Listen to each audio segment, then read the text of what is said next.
Nani Esdiang itu kemungkinannya dia yang mengungkap ini, mendorong, tapi kemungkinan kedua dia dapat itu. Mantan Menko Polhukam Mahfud MD secara tegas menyarankan Kejaksaan Agung untuk memeriksa Kepala Badan Gizi Nasional atau BGN yang baru dilantik, Nanik Esdiang. Menurut Mahfud, pemeriksaan ini penting untuk membuka tabir secara transparan kepada publik terkait posisinya dalam skandal korupsi bernilai ratusan triliun tersebut. Ia melihat ada dua kemungkinan dalam kacamata hukum. Nani bisa jadi merupakan sosok yang membongkar kasus tersebut atau justru sebaliknya karena telah berada dalam sistem pengawasan selama berbulan-bulan. Hot ini Pak Mahfud. Saya langsung tanyakan Pak. Ini kasus korupsi di MBG, ya program MBG ini Pak menjadi isu yang paling ramai dan paling banyak dibahas oleh publik. Setelah 3 pucuk pimpinan, ya kepala dan 2 wakil kepala BGN itu ditangkap dan sekarang jadi menjadi tersangka. Lalu kemudian penggantinya Nani Esdiang dilantik oleh Presiden kemarin. Tapi kemudian juga muncul semacam desakan untuk mempertanyakan Bu Nani Esdiang ini karena dia adalah wakil kepala gitu ya. Dengan besarnya korupsi yang ada, orang yang mengatakan kenapa dia tidak ikutan diperiksa. Itu satu Pak. Yang kedua juga wakil kepala yang sekarang sudah menjadi mantan Pak Soni Sanjaya itu mengirim surat terbuka kepada Bu Nani. Terima kasih atas hadiah yang Anda berikan lah, kira-kira gitu. Sehingga orang jadi berpikiran diduga bahwa Bu Nani lah yang dalam tanda petik menjebloskan 3 pucuk pimpinan itu. Nah, pertanyaan saya Pak, dengan dia ditangkap 3 pucuk pimpinan BGN yang ditangkap itu dan programnya yang besar 335 triliun, menurut Pak Mahfud seberapa jauh kejaksaan harus menyidik ini sampai tuntas? Ya kalau secara hukum sih harus disidik sampai tuntas. Itu secara hukum, standar lah ya. Hukum apapun mengatakan itu harus diungkap sampai ke akar-akarnya gitu. Jangan pilih-pilih ini saja, yang ini tidak gitu. Itu aturannya. Tapi tentu ada faktor-faktor lain yang menyebabkan itu. Mungkin satu, dugaannya belum terlalu kuat. Mungkin, sehingga ini dulu yang kuat-kuat dulu. Atau mungkin ada faktor lain yang mungkin tidak kita ketahui, titipan atau apa kan bisa saja ditunda dulu dan seterusnya. Kan hukum di Indonesia sekarang kan tebang pilih kayak gitu masih terasa ya.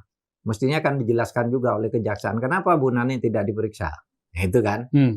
Mungkin jawabannya tidak selalu jelek bagi Bu Nani, ya kan? Oh, dia kan baru. Ya kan? Kan dia kan baru di situ. Dia justru sesudah ada di situ jadi terungkap, itu bisa begitu. Tapi bisa juga ya dia ikut di situ. Gitu cuma ada yang menyelamatkan dan sebagainya. Itu ya menurut saya Kejaksaan Agung punya tanggung jawab itu ya untuk mengungkap itu. Karena ini jaringannya kan banyak sekali. Jaringannya banyak sekali dan sekali lagi saya tegaskan benar apa yang berkali-kali kita katakan dari meja ini, dari media podcast ini itu ada korupsinya. Persis. Sejak awal kita sudah kata kalau mengelola kayak gitu sudah pasti ada korupsinya. Hanya orang bodoh yang mengatakan itu tidak ada dugaan korupsinya.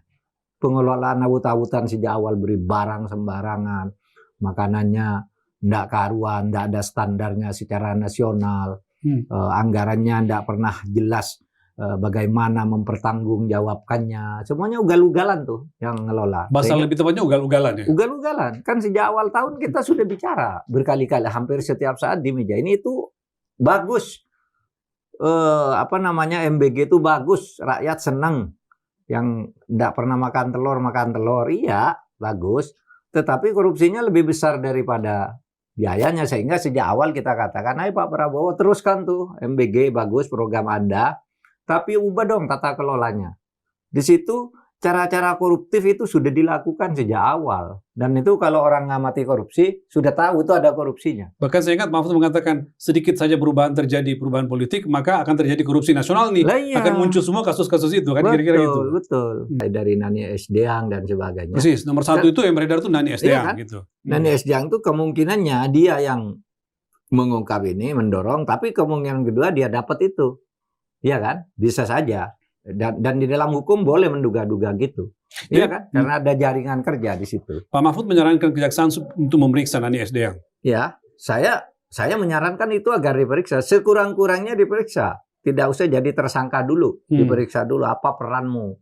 Kenapa kamu misalnya kok tidak tahu padahal kamu sudah jadi ini sekian bulan, iya kan? Kan bisa saja. Kamu sekian bulan udah jadi pengawas, jadi salah seorang wakil ketua, kok tidak tahu melakukan itu, gitu kan bisa. Apalagi tugas dia komunikasi dan investigasi. Memang harusnya melakukan itu gitu, tapi tidak ada laporan. Apakah kan, gitu kamu tidak menginvestigasi itu? Iya. Kan gitu kan. Tapi ada kemungkinan juga dia yang lapor. Ini hasil investigasi dia, bisa juga kan kita tidak tahu. Oleh sebab itu ini harus terbuka kepada publik. Jangan lupa subscribe ya.